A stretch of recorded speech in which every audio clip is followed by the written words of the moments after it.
কোটা সংস্কার আন্দোলনে বেগম রোকেয়া বিশ্ববিদ্যালয়ের ইংরেজি বিভাগের শিক্ষার্থী আবু সাঈদ হত্যা মামলায় 2 পুলিশ সদস্যের 4 দিনের রিমান্ড মঞ্জুর করেছে আদালত। আসামিরা হলেন তাজহাট মেট্রোপলিটন থানার এএসআই আমির হোসেন ও কনস্টেবল সুজন চন্দ্র রায়।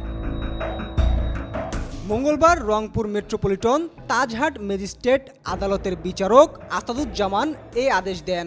এ সময় পিবিআই তাদের 5 দিনের রিমান্ড আবেদন করলে 4 দিনের রিমান্ড মঞ্জুর করে আদালত। বিষয়টি নিশ্চিত করেছেন পিবিআই রংপুরের police super Zakir Hossain.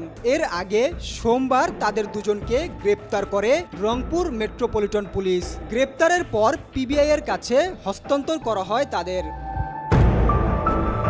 Remand মঞ্জুর হওয়া এএসআই আমির হোসেন ও কনস্টেবল সুজন চন্দ্র রায়কে গত 3 আগস্ট বরখাস্ত করা হয়েছিল। গত 16 জুলাই দুপুরে কোটা সংস্কার আন্দোলনে বেগম রোকেয়া বিশ্ববিদ্যালয়ের 1 নম্বর গেটের সামনে পুলিশের সঙ্গে শিক্ষার্থীদের সংঘর্ষ হয়। এতে ওই বিশ্ববিদ্যালয়ের ইংরেজি বিভাগের ছাত্র আবু সাঈদ পুলিশের গুলিতে নিহত হন। এই ঘটনায় গত 18 আগস্ট রংপুর মেট্রোপলিটন ম্যাজিস্ট্রেট আদালতে আবু সাঈদের বড় ভাই রমজান আলী বাদী হয়ে পুলিশ কর্মকর্তা, বিশ্ববিদ্যালয় প্রশাসন, শিক্ষক সহ 16 জন এবং অজ্ঞাতনামা 30 থেকে 35 জনকে আসামি করে মামলা দায়ের করেন।